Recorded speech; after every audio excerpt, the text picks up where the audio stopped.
Dear friends, it's a great pleasure to be with you this evening and to introduce tonight's distinguished speaker, whose presentation entitled The Intellectual Life of the Baha'i Community will be offered in memory of Hassan M. Balyuzi. But first, if I may, before going into the proper introduction, I'd like to acknowledge another very dear and distinguished friend who is here with us tonight. He also served as a member for many years of the Universal House of Justice and for many more years as the Secretary of the National Spiritual Assembly of the Baha'is of Canada. Mr. Douglas Martin is here with us this evening.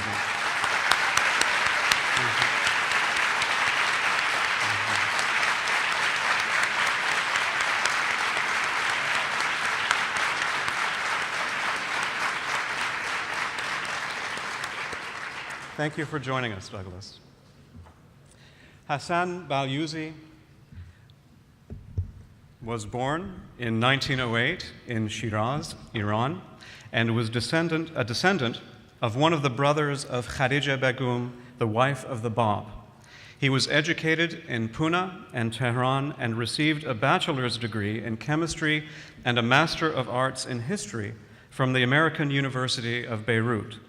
His study of diplomatic history, specializing in relations of the European powers to the countries bordering the Persian Gulf, earned him a degree of Master of Sciences in Economics from the London School of Economics in 1935. He followed this with a study of British public opinion on Franco-German relations after the First World War. At the outbreak of World War II, Mr. Balyuzi joined the Persian service of the BBC, remaining there until his resignation in 1958. Subsequently, he concentrated his research on the lives of the three central figures of the Baha'i faith and on writing scholarly works for which he has become renowned. These include Muhammad and the Course of Islam, Baha'u'llah, the King of Glory, Abdul-Baha, the Center of the Covenant of Baha'u'llah, and Eminent Baha'is in the Time of Baha'u'llah. For many years, Mr. Balyuzi served as chair of the National Spiritual Assembly of the Baha'is of the British Isles. In 1957, he was appointed by Shoghi Effendi, the guardian of the cause of God, a hand of the cause of God.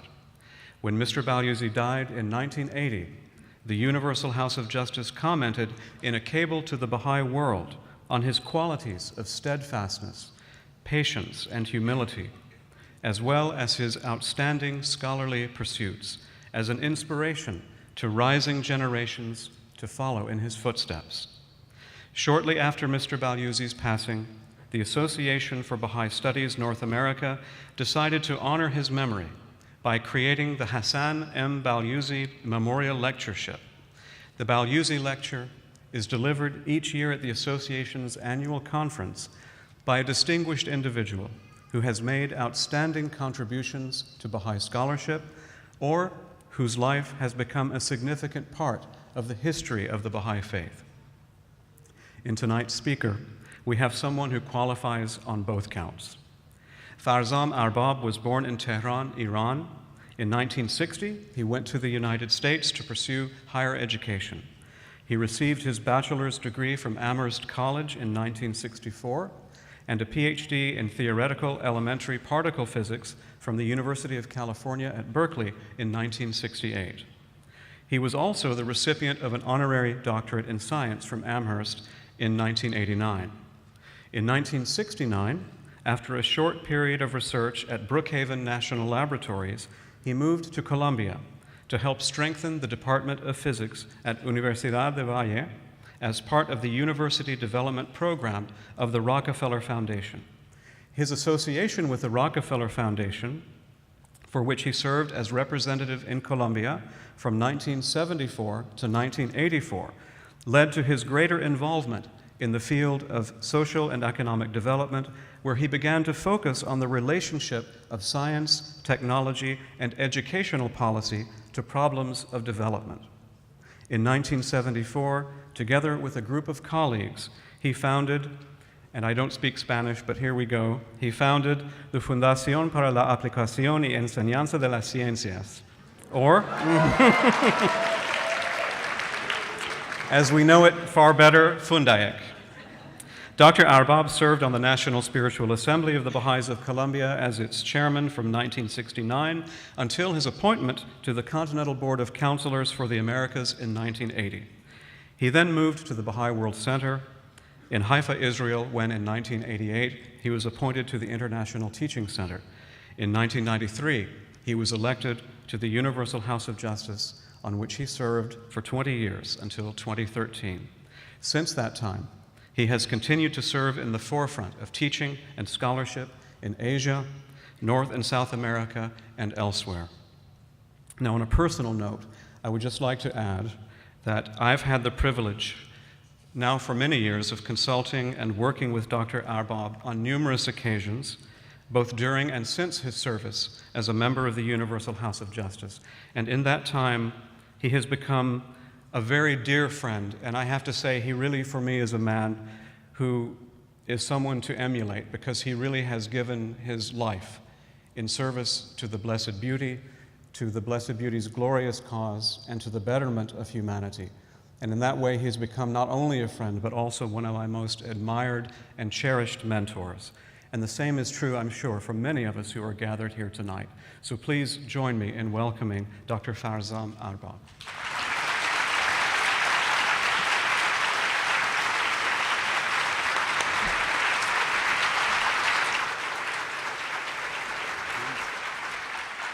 Please.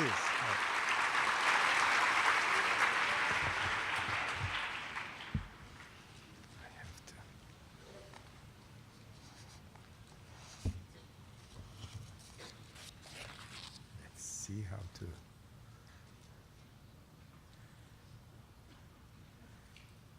These things are.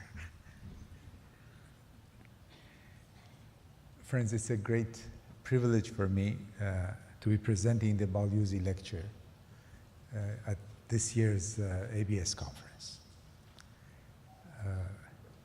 The presence of Douglas Martin is, of course, a source of great joy for me in this gathering.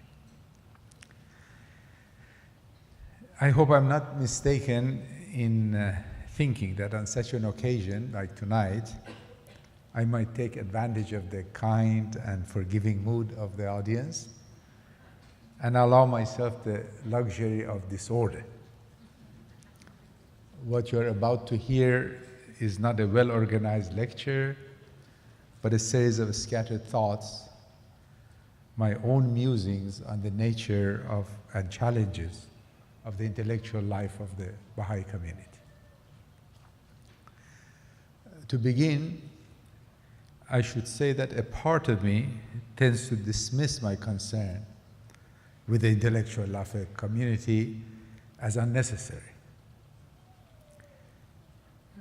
Why belabor an obvious and straightforward matter, insists a voice within me. It is in the very nature of the Baha'i community for its members to pursue education. Look at our history. After one or two generations, Baha'is everywhere in the world came to enjoy a notably high level of educational achievement.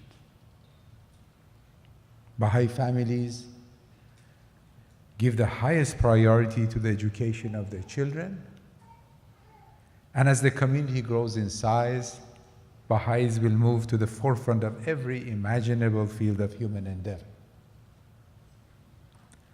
The clarity of mind they have acquired from a profound knowledge of the writings, their own upright characters, their love for truth will enable them to gain unprecedented insights into reality.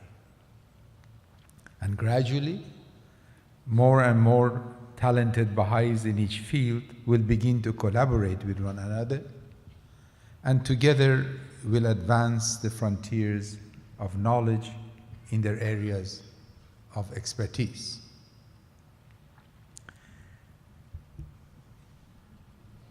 Thank you. Now, I should hasten to say that I have actually no problem with this narrative. I am certain that the process as described has been unfolding for some time and will continue to gain momentum. But the question I feel impelled to ask is this: shouldn't there be more to the intellectual life of the Baha'i community than this simple narrative depicts? Are we not supposed to do something more?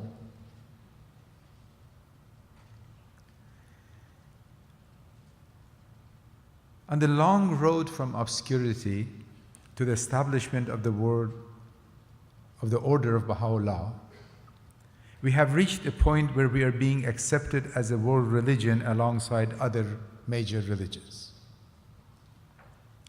What is more, in country after country, a growing number of people have formed a high opinion of us as good people with admirable ideals, and much to the credit of the approach we are taking to community building, they are even beginning to appreciate our contributions to the life of society. This is a truly great accomplishment, one of which we should all be proud. Looking at the small and rather obscure community which we were not long time ago, and then at what we are today, we cannot but bow our heads in gratitude before Baha'u'llah and praise his handiwork. But we know that this is not the end.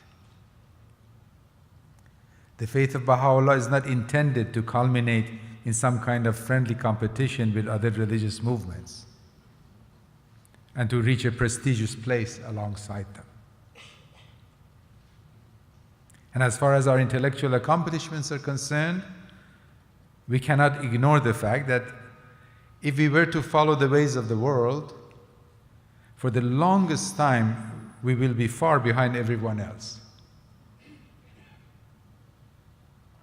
We will certainly be justified in celebrating the accomplishments of any Baha'i who reaches prominence in a given field. But we'll have to remember that for each such one individual, many Christian denominations and the Muslims, the Hindus, and other religious communities, as well as the agnostics and the atheists, will have hundreds, if not thousands, of people at the same or higher level of prominence. So it really does not make sense for us to engage in a game of numbers and prestige. We need to look deeper into the dynamics of the Baha'i community's intellectual pursuits. For me, the real issues have to do with the content of our thoughts, with the nature of our questions, with the validity and relevance of our answers to the profound challenges facing humanity as it emerges from adolescence. Prominent or not, what do those of us engaged in intellectual pursuits have to say that deserved to be heard? Clearly, we have a great deal to say when we present the faith to various publics. But what I'm asking is not about our presentation of the faith and its ideals. My concern is with our contributions to the advancement of knowledge in the many fields of human endeavor, and finally, to the advancement of civilization itself.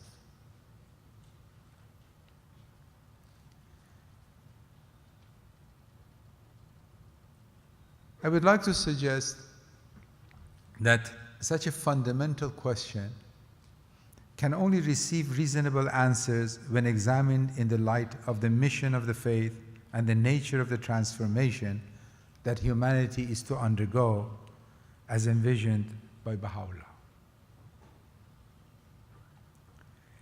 Statements in the writings that vividly describe the magnitude of this change cannot be set aside, no matter how uncomfortable they might make those who occupy the intellectual circles with which we associate, and sometimes perhaps ourselves.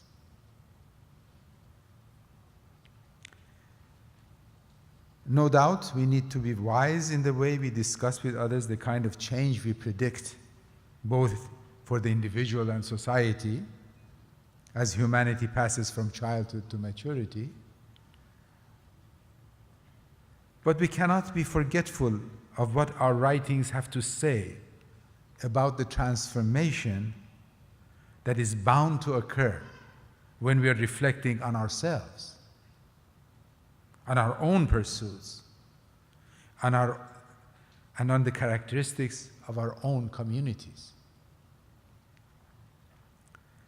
The direction of our thoughts has to be set by an ever-growing appreciation of his stupendous vision of human civilization, and a clear understanding of the forces operating in the present deficient and moribund order. There is no need to quote extensively from the many passages relevant to this theme, not to this audience, for you know them well. The world's equilibrium hath been upset through the vibrating influence of this most great, this new world order, Baha'u'llah states in the Kitab Arbab. Mankind's ordered life hath been revolutionized through the agency of this unique, this wondrous system, the like of which mortal eyes have never witnessed. Abdul Baha tells us that we must now become imbued with new virtues and powers, new moral standards, new capacities. New bounties, perfect bestowals are awaiting and already descending upon us. The gifts and blessings of the period of youth, although timely and sufficient during the adolescence of mankind, are now incapable of meeting the requirements of its maturity. And as to the present world, Shoghi Effendi has written many passages. Here is one. A world dimmed by the steady dying out light of religion, heaving with the explosive force of a blind and triumphant nationalism, scorched with the fires of pitiless persecution, whether racial or religious, deluded by the false theories and doctrines that threaten to supplant the worship of God and the sanctification of His laws, enervated by a rampant and brutal materialism, disintegrating through the corrosive influence of moral and spiritual decadence, and enmeshed in the coils of economic anarchy and strife. Such is the spectacle presented to men's eyes as a result of the sweeping changes which this revolutionizing force, as yet in the initial stage of its operation, is now producing in the life of the entire planet.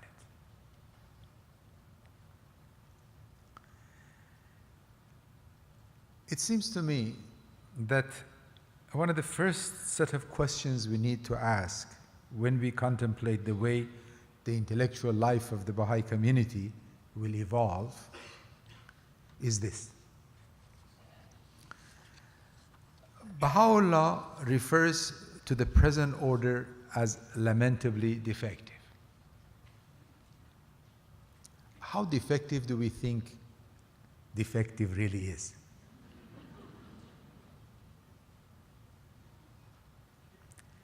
Which constituents of the present order are and are not defective?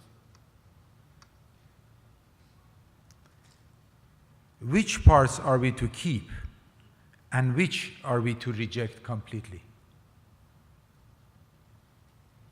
How deep do we have to go into the foundations of the present order to find the real causes of its defective ways? I would like to explore a little this last question.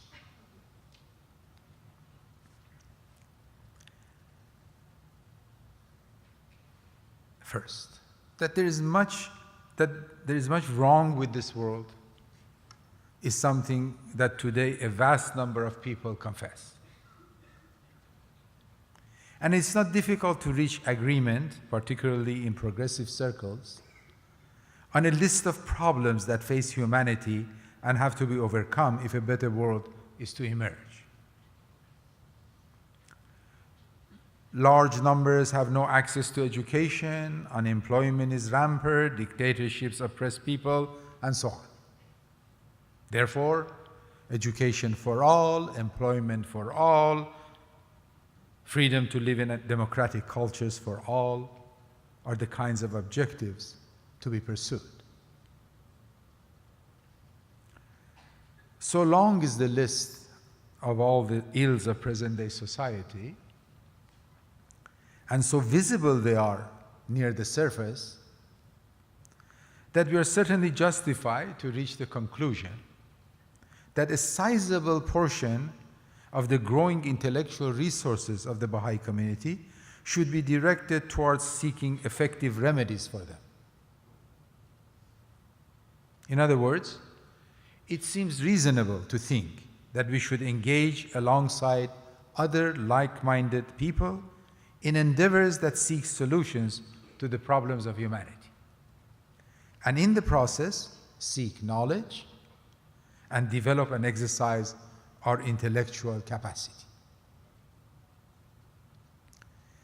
We would, of course, go further than many progressive movements in both thought and action, and assert that solutions cannot be found merely on the plane of the material.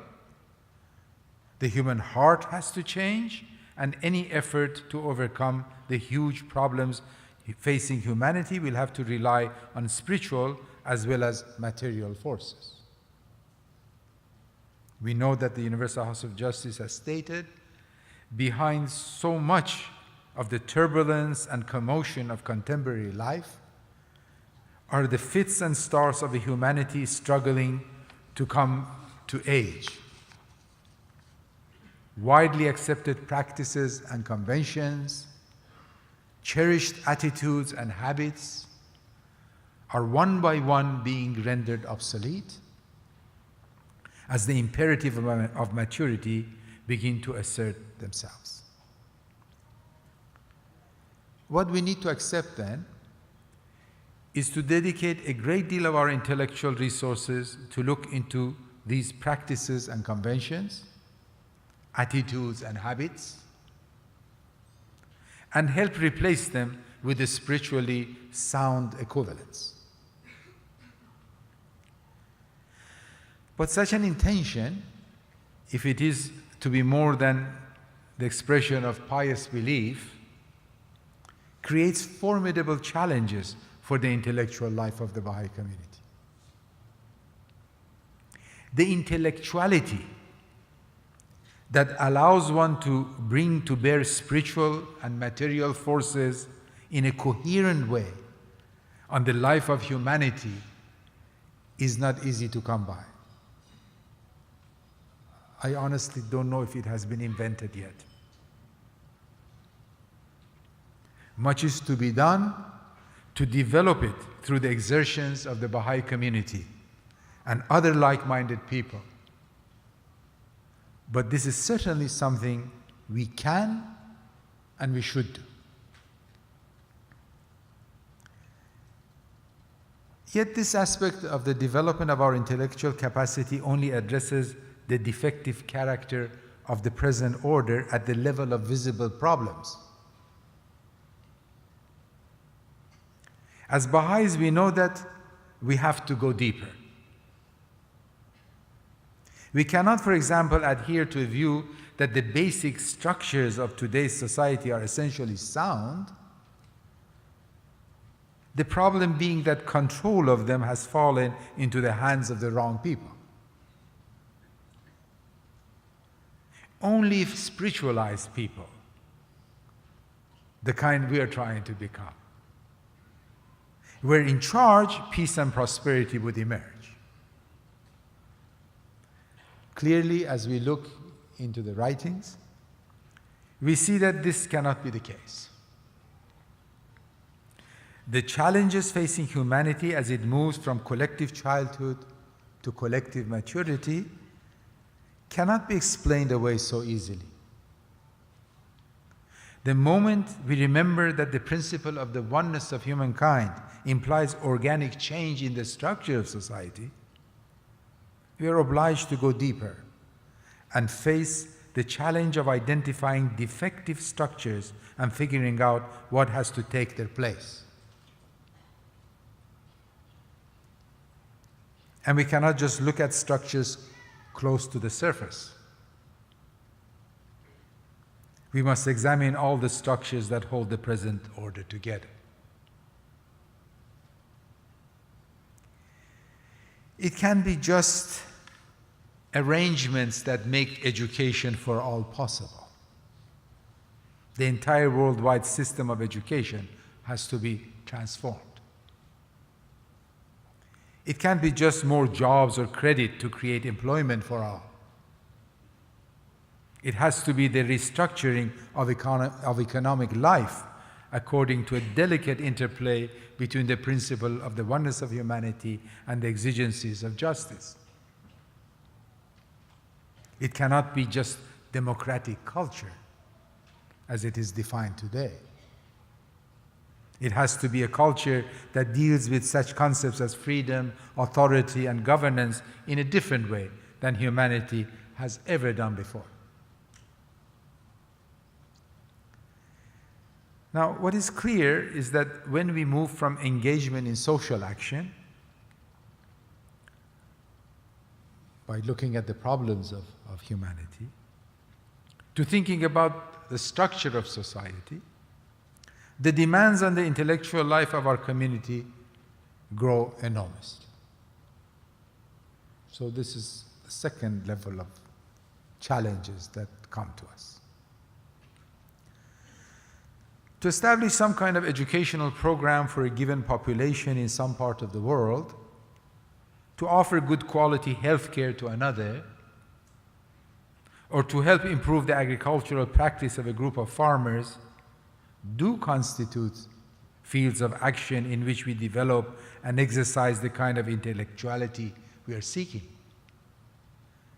But to have something to say about the system of education or health care in a region, or the organization of the market, or the structure in place for the diffusion of technological knowledge is intellectually far more demanding. So the intellectual life of our community has to develop in such a way that a reasonable number of us are able to identify the structural defects of the present order, and to participate in those discourses of society that permit deep deliberation on alternatives.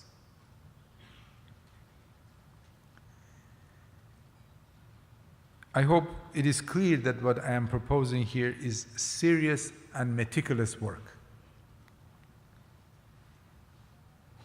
It's not an endorsement of the habit of repeating the problem is structural whenever we face the many ills of humanity and then going on to do business as usual. That things will be better when the structure of society has changed for the better is an obvious truth, as is the statement that things will be better when people are more spiritual.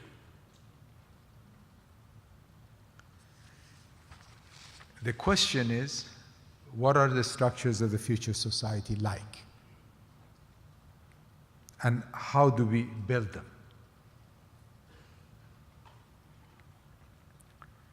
Now, let me mention that the Baha'i community has taken decisive steps towards the development of the kind of intellectual capacity I'm trying to describe here. For example, through the programs of the Institute for Studies in Global Prosperity, with which many of you are familiar. The enthusiasm with which the community has responded to these programs is heartwarming indeed.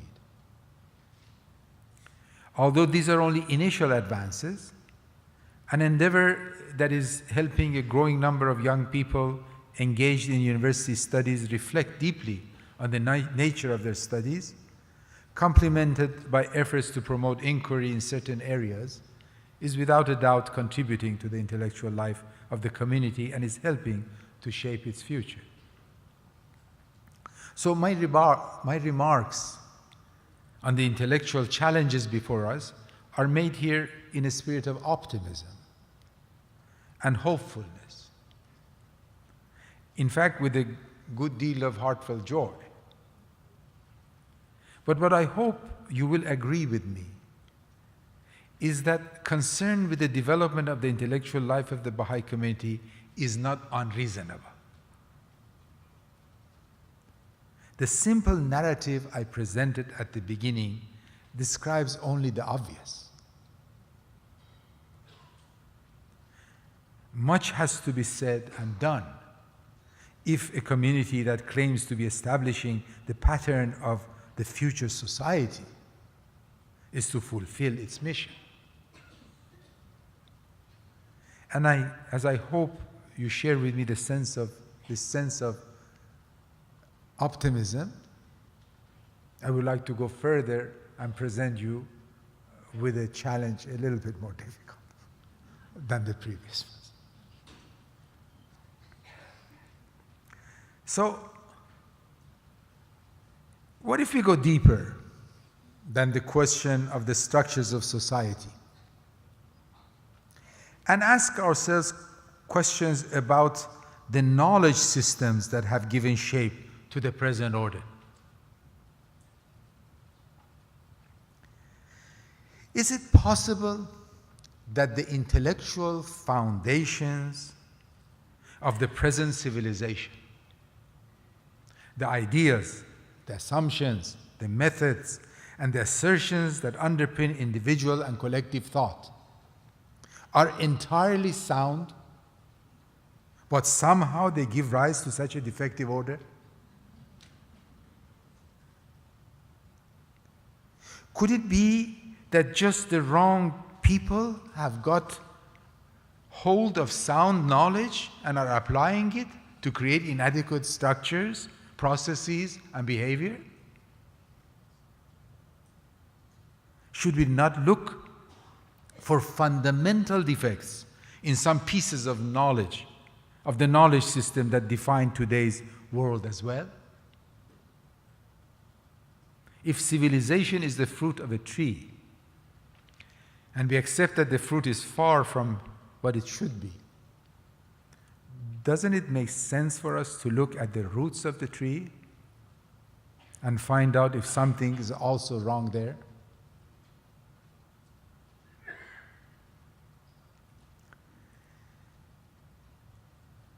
I realize that the kind of question I'm asking can be somewhat dangerous. Over the decades, I have heard extreme answers to these questions. The kind of emotional responses that amount to saying all of it should be thrown away. Or the opposite. It is anti-intellectual to pose these questions. But the question I'm asking is not meant to elicit an emotional response. It is an appeal for careful and rational analysis in the light of Baha'u'llah's revelation of today's reality and the historical forces at work. All that is being suggested is that such a careful examination should go beyond behavior and socio-political structure and also include the intellectual foundations of the present order. At least the intellectual foundations of social, economic, and political thought. And let me be bold enough and say the intellectual foundations of culture.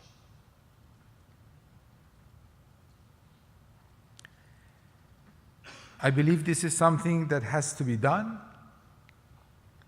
and if it is done with scientific and philosophical rigor, by minds shaped by an intellectuality that is endowed with a spiritual perception, the intellectual foundation of a new civilization will gradually emerge. This new foundation will not be built on thin air. The intellectual accomplishments of humanity during its long journey through childhood will not be ignored and thrown away. The child learns a great deal that is essential for the life of the adult. As individuals, we do not throw away our ability to read and write, or our mastery of arithmetic and basic geometry, or the moral code we have been taught when we leave childhood behind. Yet it is difficult to see how we can ever be adults if we insist on carrying with us our fascination with fairy tales that stimulated our imagination and brought us so much joy when we were children. The playthings of childhood and infancy, Abdul Baha says, no longer satisfy or interest the adult mind.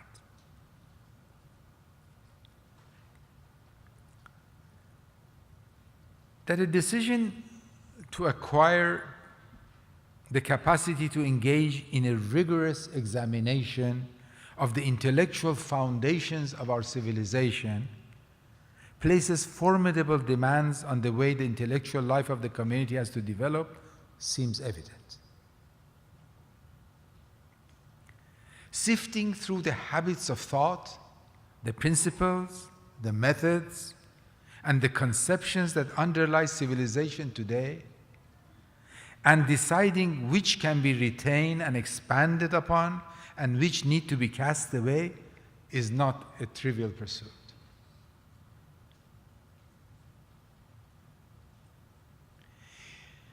Which one of our societies cherish conceptions of human psyche?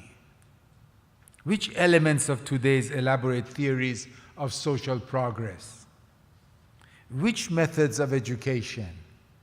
Which conceptions of work, wealth, love, justice, freedom, and authority are playthings of childhood and infancy? And what is to replace them? One thing is for sure. We cannot stand to the side and say everything will be made new, and then take pride in moving to the forefront of processes that belong to a world that we believe is collapsing. Yet it is also true, at least in my case, that I really have no answers to the kind of questions I am now asking as to how we should do.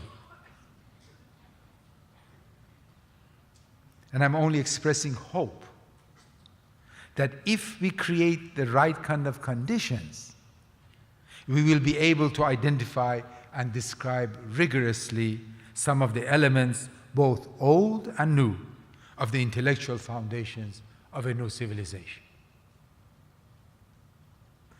So what I would like to do then is to mention a few of the conditions we should seek to establish.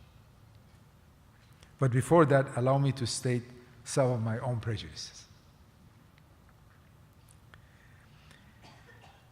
I think the advances humanity has made and is making at a remarkable pace in the natural sciences are far more like reading and writing in the life of the individual than the fantasies of childhood.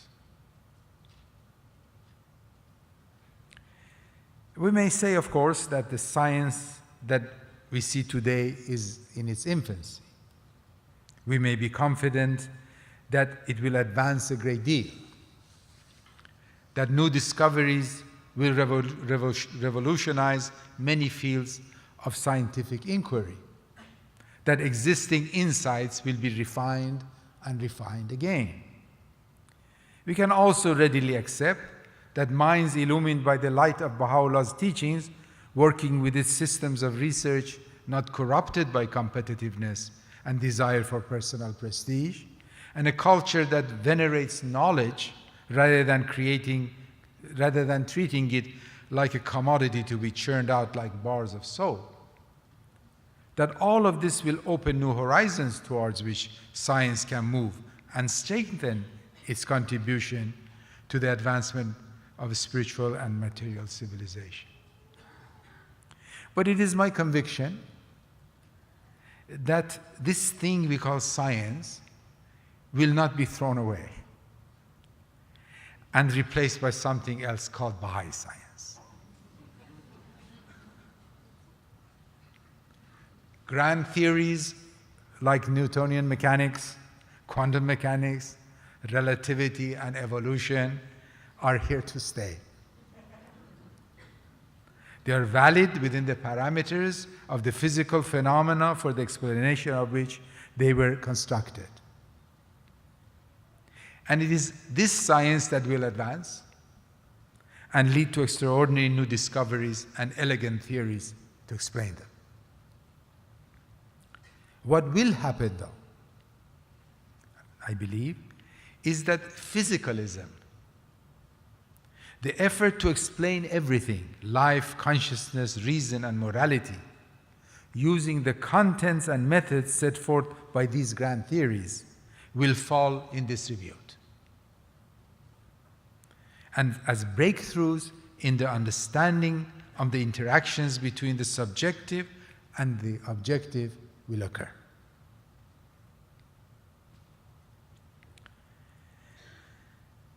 When I move away from the modern natural sciences into other components of the intellectual basis of, say, Western civilization, the civilization that appears to have had the most vitality in modern times, I cannot help but become more skeptical.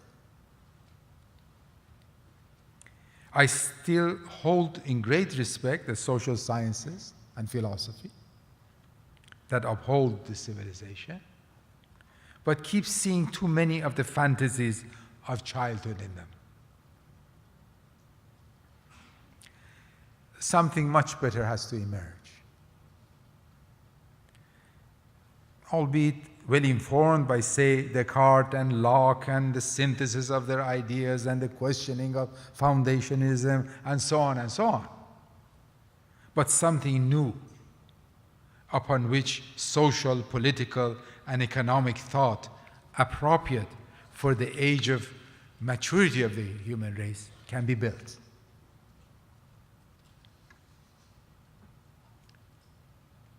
The light of enlightenment appears too dim to me when I compare it with the light shining from the revelation of Baha'u'llah. Now, if the few things I have said about what awaits us have convinced you, even momentarily,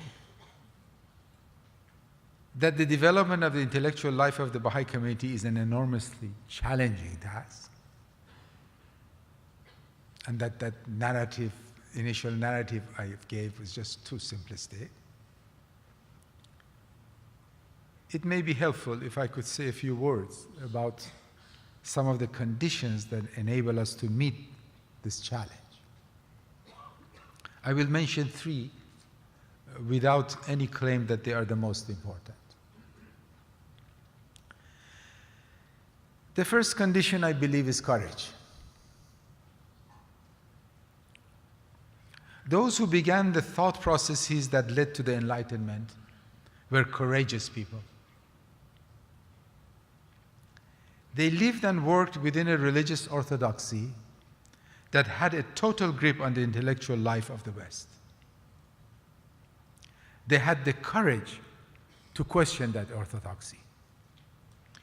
and propose alternatives.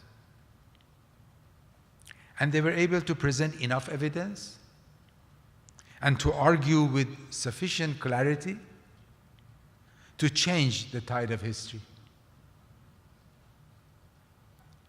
Is there not yet another orthodoxy, we may ask, with a similar grip on the human mind, which for the lack of a better word, we usually call materialistic? Does it not have its priests, some of whom actually pretend to be religious? Does it not have immense power? Does it not have access to enormous economic resources, all to advance its views of the human being and society? It will also take courage to question the assumptions and the theories of this orthodoxy.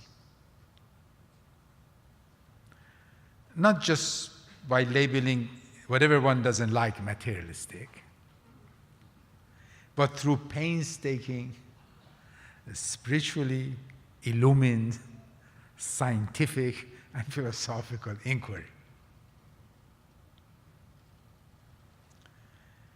Mustering up courage, of course, has to be accompanied by the elaboration of sound methodology. Criticism for the sake of criticism is wasteful, to say the least. And maybe it is necessary to change our very conception of criticism, by which I don't mean just to make sure it is constructive. That we have to do, obviously. But one of the features of the present orthodoxy and the power structures on which it relies is that they incorporate criticism into their schemes. Yet too often it is criticism of the kind that achieves little. By politely or impolitely listening to the voices of opposition and accommodating them superficially, power perpetuates itself.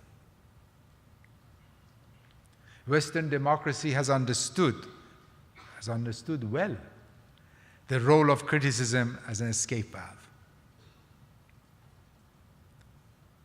Meanwhile, power and money keep accumulating in the hands of the few who relentlessly pursue their aims.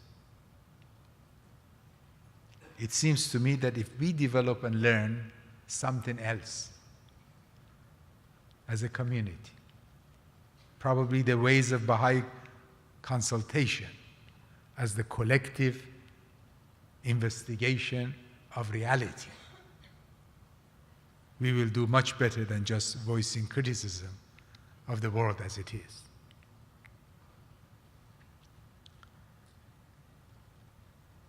A second condition I would like to mention that is conducive to the flourishing of the kind of intellectual life being proposed has to do with the fact that our community can't afford to be elitist. Now, I'm using the word in a special sense, which I should explain. Breakthroughs clearly need brilliant minds. So the culture we are developing does and should recognize the accomplishments of the individual.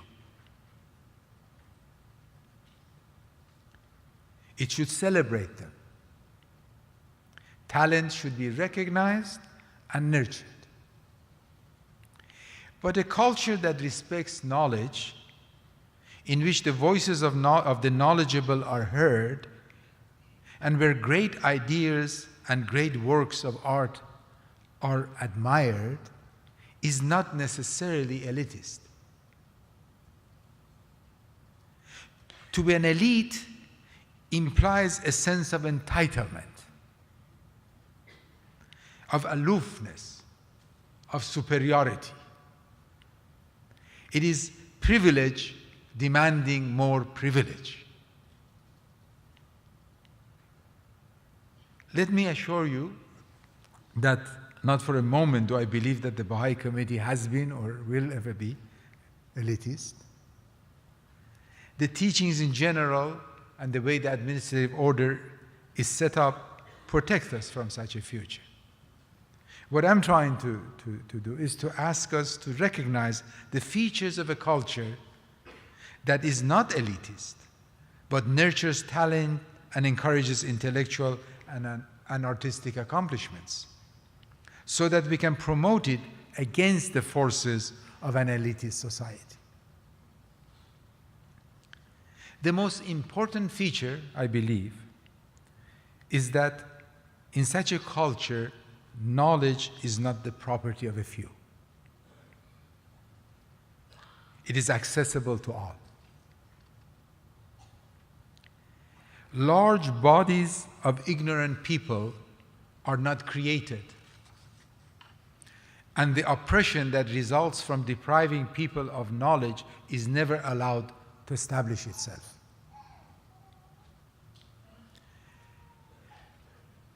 But then what are some of the mechanisms through which such a culture is strengthened? A look at the institute process, which is playing such a crucial role in our community building efforts in recent times, may lead to valuable insights into this question. A community with the kind of culture we are envisioning is in need of a worldwide, intellectually and spiritually sound conversation and its grassroots. In a world so fragmented, the Baha'i community has to nurture the habit of speaking in a language that transcends parochial patterns of thought, in a way that words begin to acquire the same meaning for people coming from totally different backgrounds.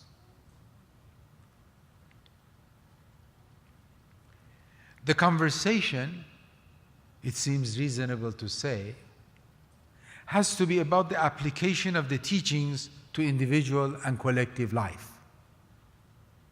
Much of it has to be about practical matters, raised to proper spiritual heights and analyzed in light of spiritual truths. It has to be profound, but not pointlessly difficult as to scare away most people.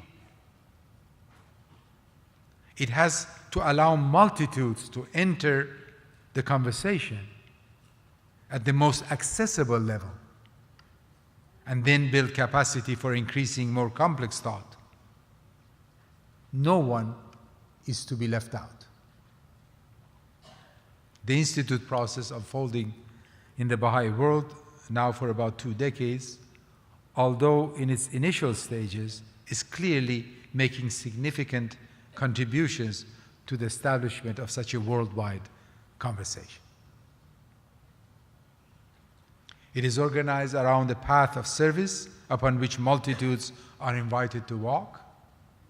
It is a path on which people learn together how to fulfill their twofold moral purpose of attending to their own spiritual and intellectual development and to contribute to the transformation of society. Learning accumulates through a combination of study of the text and systematized experience. This is an important habit of mind that could help shape an intellectuality from certain false dichotomies, say between the spiritual and the material, or between knowledge welling up in the human heart as it connects itself to the ocean of revelation and knowledge acquired through experience. It is a habit of the mind that acknowledges the importance of evidence. It uses evidence to separate knowledge from human fancy. This is not the occasion for me to analyze the present form of the institute process or its future possibilities. I'm only mentioning it in order to illustrate the nature of a conversation at the grassroots of the Baha'i community that can cultivate an intellectuality capable of addressing the challenges I have already mentioned in relation to the intellectual life of the Baha'i community. At this general level, intellectual powers are not focused on specific areas of scholarship, but as the sea surges, and as individuals develop the capabilities of advanced fields of knowledge, of human knowledge, individual waves and collections of waves, some powerful enough to break through formidable intellectual barriers, are bound to rise.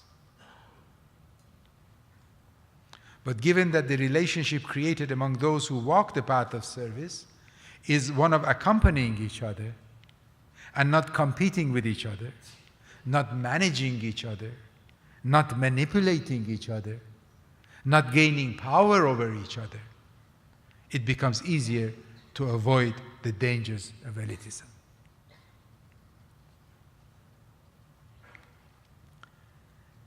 The third condition I would like to discuss a little tonight has to do with harmony between science and religion. It seems to me that an essential condition for the kind of intellectual life we are imagining for the Baha'i community is a rigorous understanding of the relation between science and religion, at least as far as their function as sources of knowledge for the advancement of civilization. This is a vast subject which is not possible to treat in a few minutes. I would only like to point out one or two ideas relevant to the theme of this talk.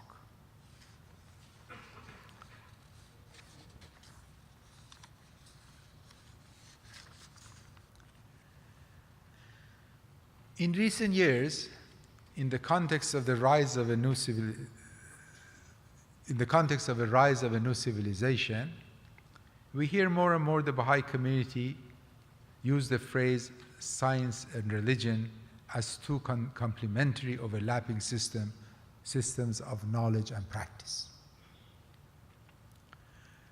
Now, a firm materialist would reject the description outright, because it goes against his religion to talk about religious belief as knowledge. But I also realize that the idea of religion being a system of knowledge and practice makes some religious people, including some Baha'is, a little uncomfortable. This is unfortunate because the discomfort arises from a misunderstanding of the intention of the phrase. I assure you that when I think of my faith, the first thing that comes to my mind is not a system of knowledge and practice. I think of the dazzling light of Baha'u'llah's revelation. I think of the greatness of this day, the power of the covenant, the joy of turning to the most great beauty. But when it comes to our efforts to advance civilization, I'm reminded that according to Shoghi Effendi, the cause is scientific in its method, and that spiritual and material civilization has to be built with knowledge from both religion and science. In this context, examining the two as complementary systems of knowledge and practice proves quite useful.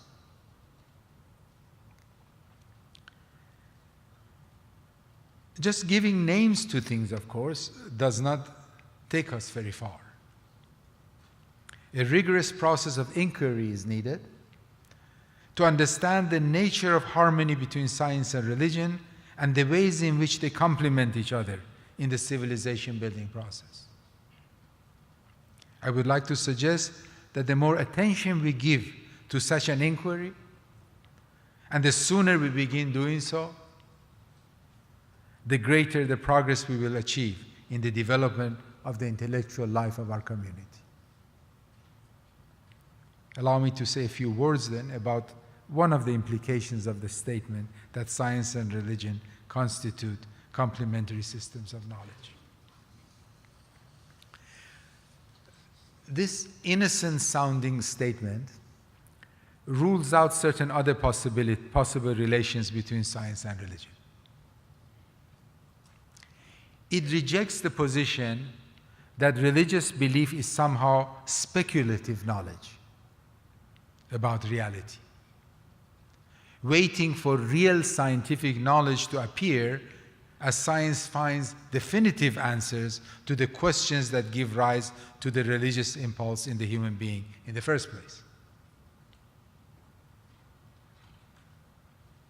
It is a fact of history that the positivist project, a project that attempted to banish religious belief, considering it a feature of an underdeveloped humanity, and to replace it with sound scientific knowledge based on experience, has failed.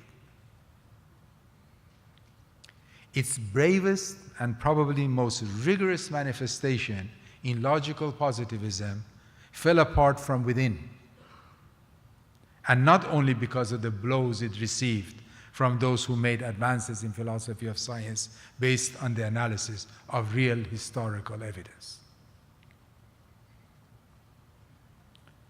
The statement also closes the door to expressions, sincere and enticing as they may be, that real science will be the result of the correct and imaginative reading of the scriptures. This apparent expression of faith, it seems to me, arises from a confusion in the usage of the word religion, which sometimes refers to what God has revealed and sometimes to the state of being, doing, and knowing of a specific religious community. In the Bahá'í community, we try to ensure that the latter, which is our system of knowledge and practice, corresponds as closely as possible to the revealed word. That it will do. And this is a unique feature of the Bahá'í faith, a feature Baha'u'llah himself incorporated into his teachings through the establishment of the covenant. Now, when we make these two distinctions, this one distinction, and look at religion in the two ways, we can think that God knows everything and all knowledge emanates from him. So it seems quite legitimate to believe that the revelation contains scientific knowledge. But the jump from such a belief to the claim that real science will be discovered by our reading of the text seems unwarranted. Science is a faculty of the human soul, and the powers of perception and reasoning are gifts from God that allow humanity to construct an extremely powerful system of knowledge and practice called science. To try to collapse scientific knowledge into religious knowledge takes us back to the times of Galileo. To try to collapse religious and moral knowledge into that which the methods of science are capable of producing is equally fruitless, as the efforts of the positivists have already proven.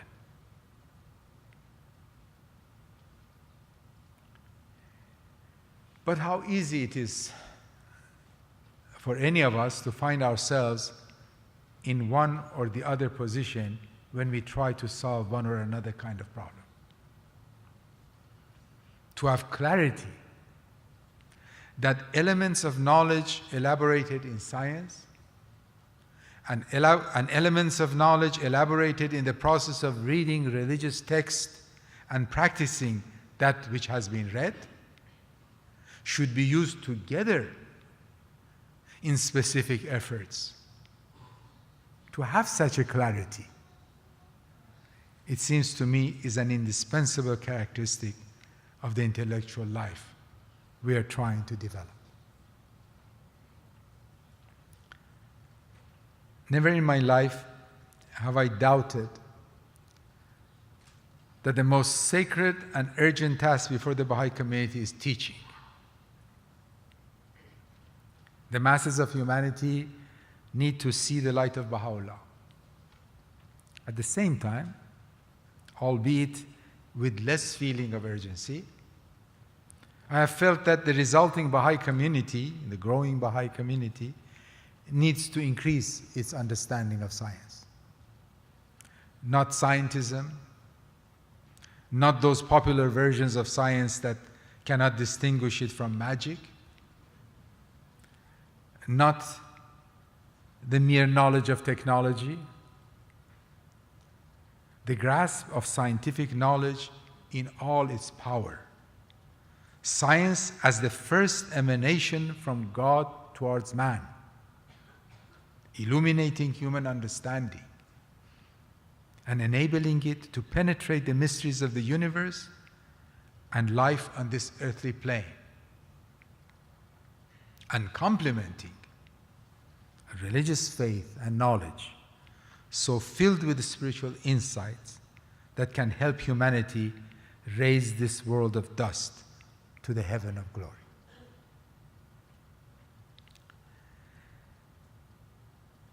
So, friends, I have tried to share with you some thoughts about the intellectual life of the Baha'i community that over the years have occupied my mind.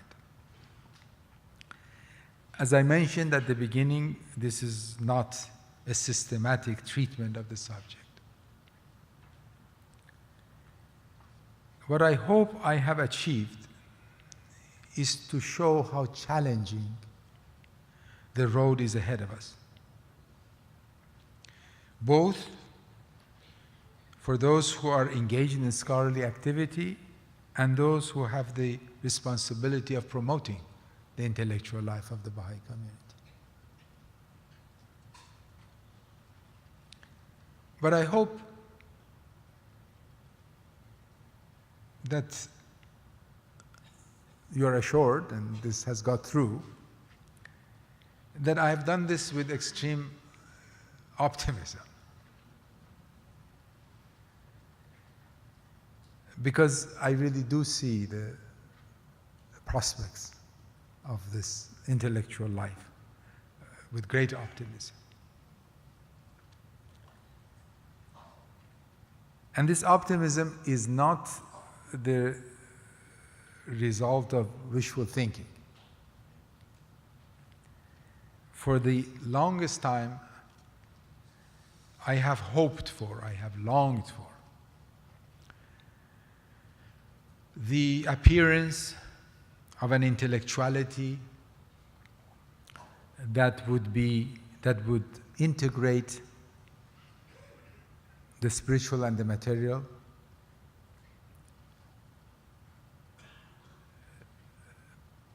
theory and practice.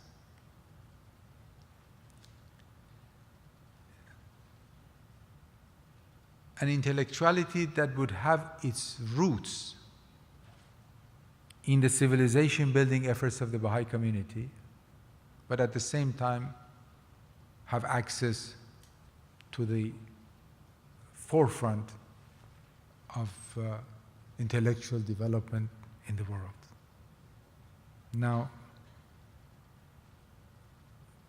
please accept it and trust, if you want, from someone who knows the efforts of the Baha'i community intimately, that such intellectuality is really appearing.